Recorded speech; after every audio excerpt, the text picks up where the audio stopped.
this is June Alma of the June Alma Show, and tonight. Hi, this is June Alma of the June Alma Show. Hi, this is June Alma of the June Alma Show. This is June Alma, and welcome to the relaunch of a new season. June Alma season. Now what?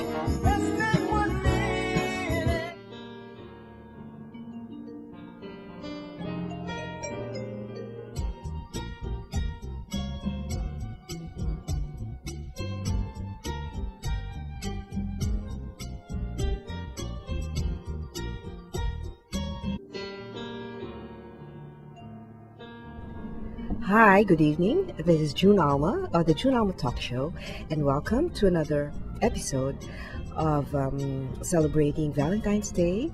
And today we are very fortunate because we are right in the heart of where they celebrate the heart of Valentine's, which is, the mission of the Philippine Red Cross.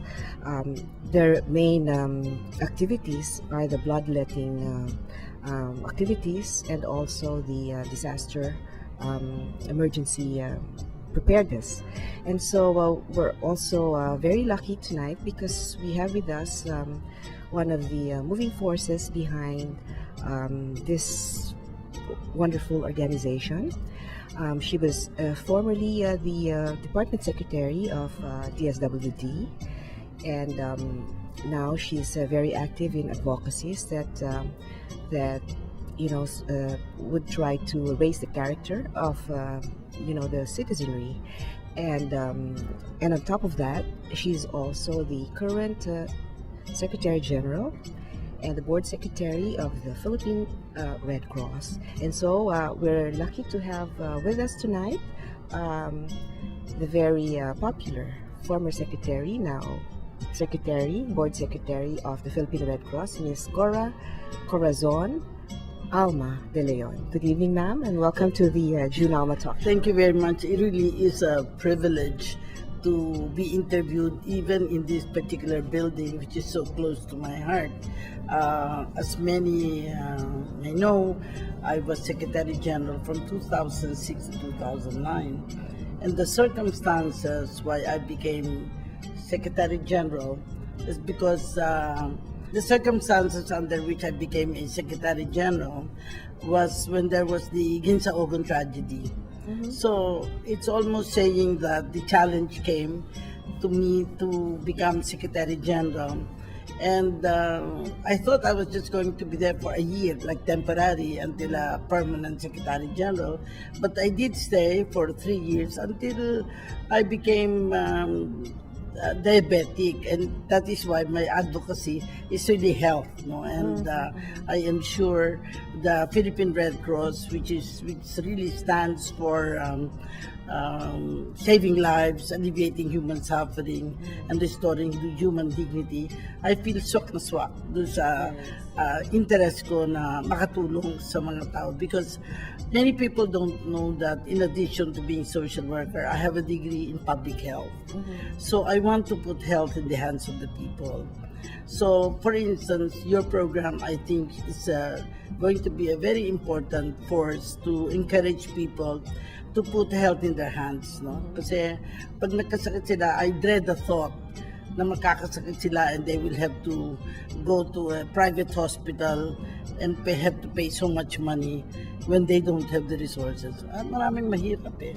So, sa akin palagay, this particular interview is, to my mind, very informative for the people to know how they can be helped by the Red Cross and how they themselves can help the Red Cross. Yeah, and it's very wonderful building, very modern, and so I was wondering, besides your projects, which the whole world knows about, what we would like to inquire, of course we know that you would source your funds from the donations. Yes. So is that right, ma'am? So, but you've been existing for a long time, over a century already. So, we're wondering where, perhaps we're sure that you're getting all your funding from really really good sources. Is it like a quasi-government support, or No. how is it, ma'am? Actually, we're an international humanitarian organization, and we draw support from our International Federation of Red Cross and Red Crescent Societies. In other words, if an event occurs here requiring resources, many countries come forward and support. Now, the support of the Philippines is in the form of the support of membership, for instance. And then we have also the fundraising campaigns like the Million Volunteer Run, which our chairman, Richard Gordon, has pursued. We also have support, we have a partnership with the Philippine Charity Sweepstakes, so that people who come seeking blood and are not able to pay for the processing, they can be accessed through what we call Blood Samaritan program. So I'm so happy that you have been impressed with the building. You know, when you go to Japan, the building of Japanese Red Cross is something like this already. So parang sasabi ko, we're proud that under the leadership of Chairman Gordon, we have moved the Red Cross, even in just the building itself or infrastructure, to a level that we can really be proud of. Tatawag ko international standards. If you look at the offices, we're really so proud, and I think this boardroom can compete with the boardrooms of other international organizations. Yes, I salute to that. It's very clean and very well maintained. Yes. Congratulations. Thank you, thank you. And then, ma'am, we would like to also ask about, the your blood bank, and what are the requirements? Because I know you encourage people to donate blood, especially when there are important occasions, and it's a very noble act to donate blood. So maybe you would like to inform also our viewers. Well, I would say the backbone of our program is really the blood program, no? And we have to depend on a lot of donations from people to donate the blood. And in fact, the model that I would want to see is when people celebrate their birthdays, if they could in fact donate blood on their birthdays. That is it's being done in Thailand as a model, no? But every day, because it's only the government and the Red Cross that provides blood right now, and we want to make sure that it is safe blood. So you will notice here downstairs, you have people coming in and then seeking blood requirements of their patient, family members. And then, of course, there is a list also of how much they need to pay.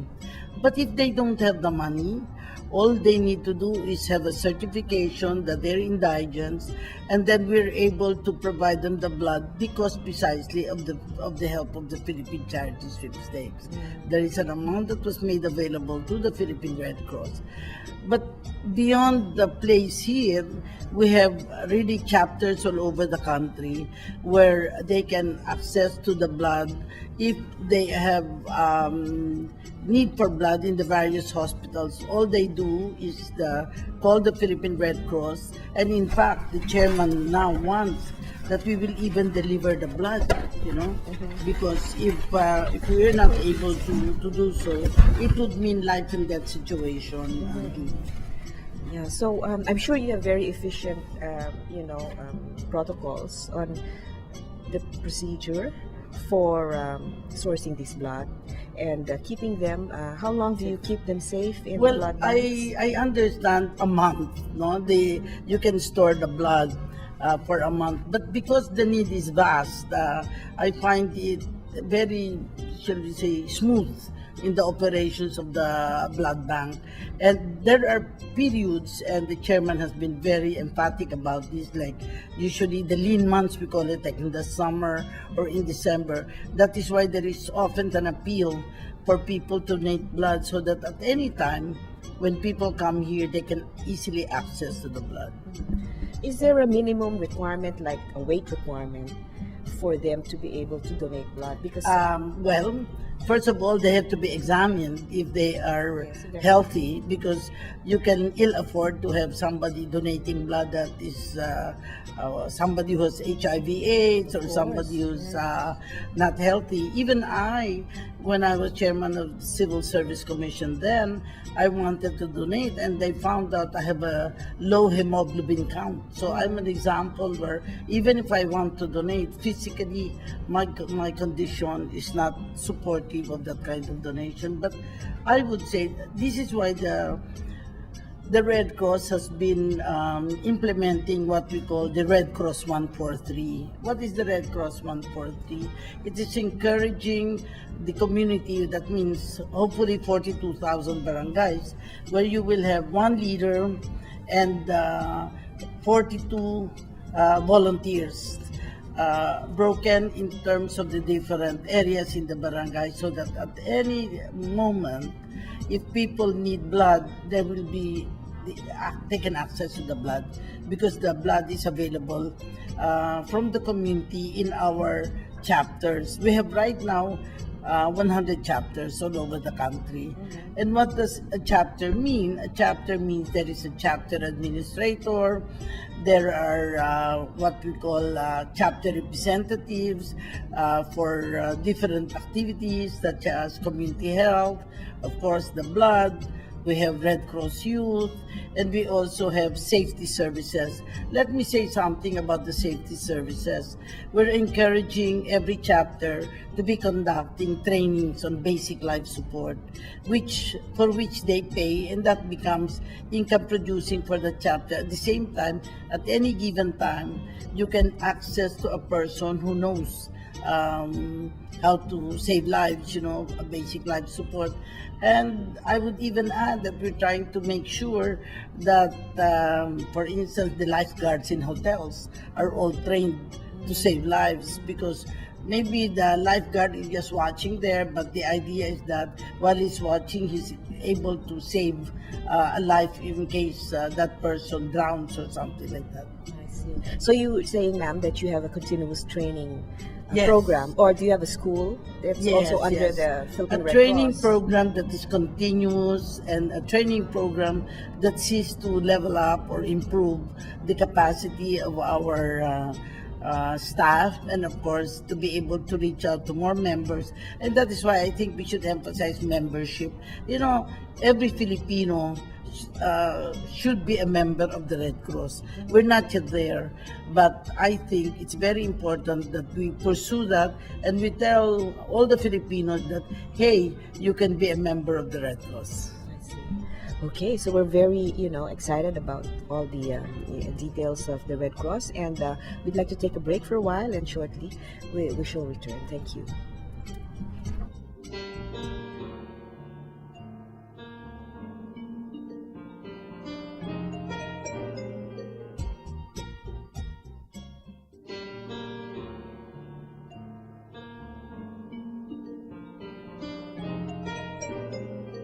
Hello there, we're back, and this is June Hour, the June Hour Talk Show. And we're here with a special guest, former Secretary Corazon Alma de Leon, and we were talking about the training program of the Red Cross. So, ma'am, that's very enlightening, because not all our viewers are, I'm sure, are aware about the school or the training activities that you have. So, would you like to invite them, and to join? First, I think it's an opportune time to tell all of the Filipinos who are watching that everybody, all Filipinos, can be members of the Red Cross, from grade school to high school to college, and to even professionals and family members. I dream of the day when an entire family, Filipino family, will all be members of the Red Cross. The second is that where can they go to become a member? They can go to our 100 chapters all over the country to be able to do that. And then, in addition to membership, which averages also, there are those who pay 1,000, there are those who pay 500, 300, they're different depending on the kind of membership. And then we also encourage the members to volunteer. And that is why the volunteerism program that we have is called Red Cross 143, as I mentioned earlier, where we want that in every barangay there will be one volunteer leader and 42 members. Paisipin natin, ba't naman ang dami? Bakit 42? It is because we want some of them to become blood donors, some of them to help in safety services, some in disasters. I've not yet mentioned the fact that, as you know, our mantra is always first, always ready, always there. So if that is the case, we need to really have more volunteers who will be out there and help at any given time if there's any disaster. So, yeah, and then you were saying earlier that, with your credentials and qualifications, it's really like a perfect fit for the Red Cross and also your previous, responsibility, which is as former Secretary of the Social Welfare Development Department.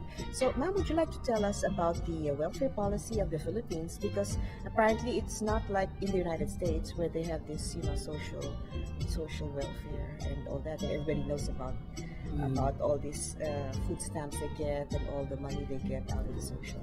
Well, the Philippine Red Cross is unique, I would say, because, as I mentioned, it does not receive funds from government, but we do have to engage in fundraising so that we can raise all the funds that we need to be able to support the programs. No?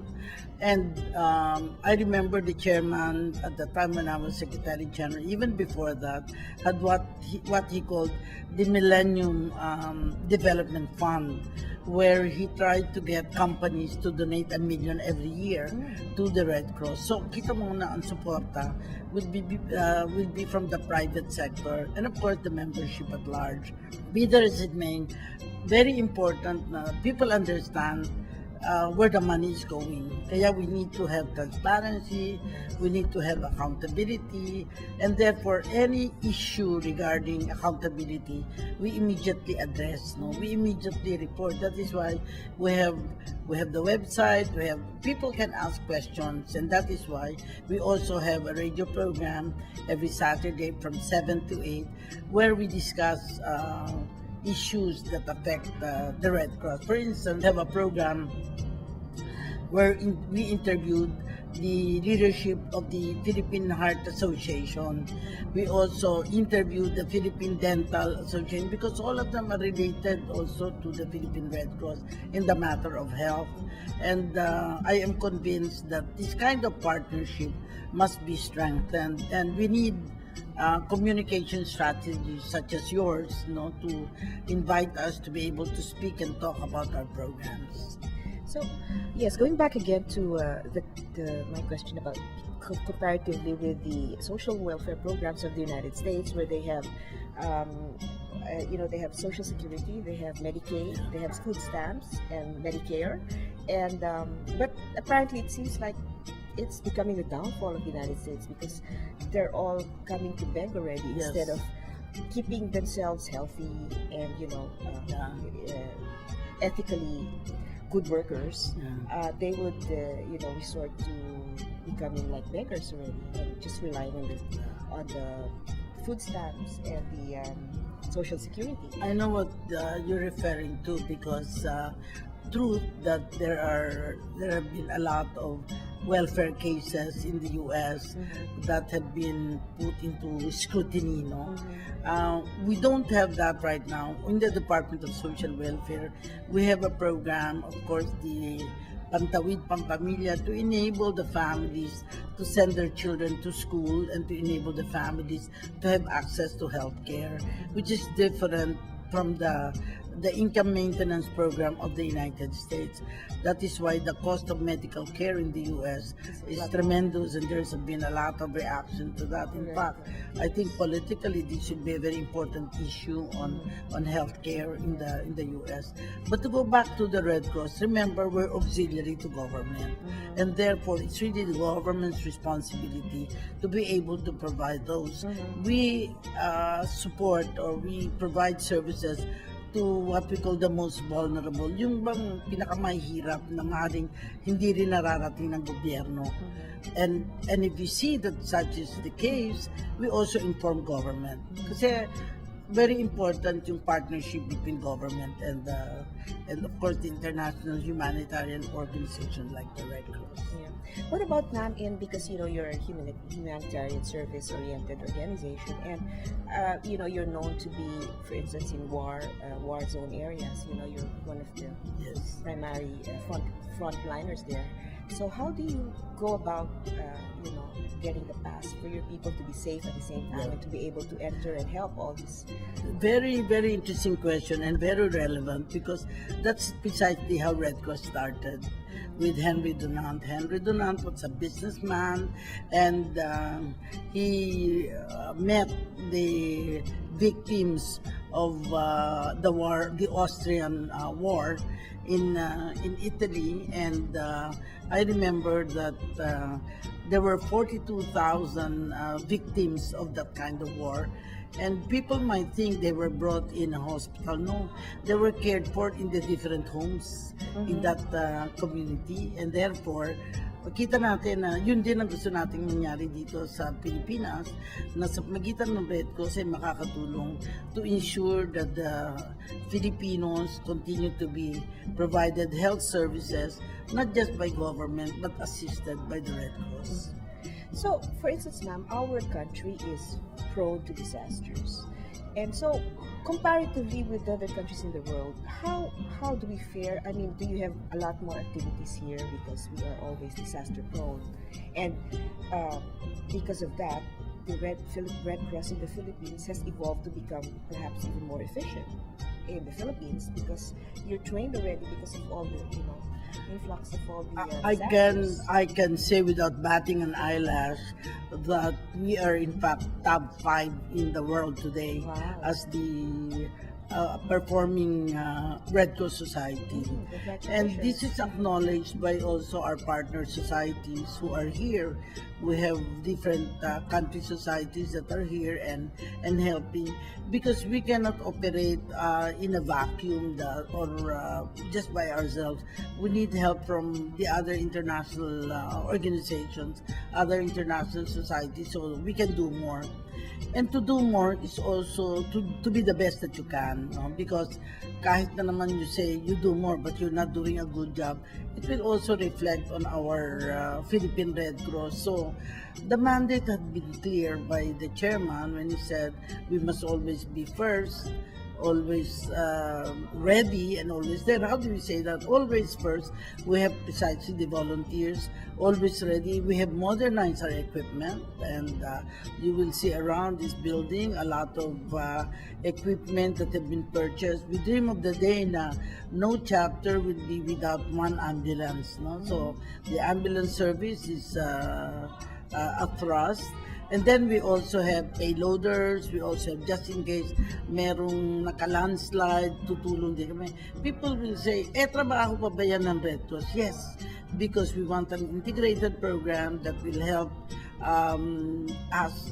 If we are, as we say, supportive of the government, auxiliary to government, then we must do more so that we can fulfill the role of auxiliary to government. And I understand, ma'am, because you're saying that for instance, the doctors who are in the pool of emergency, service providers there. Do you encourage that they would multitask?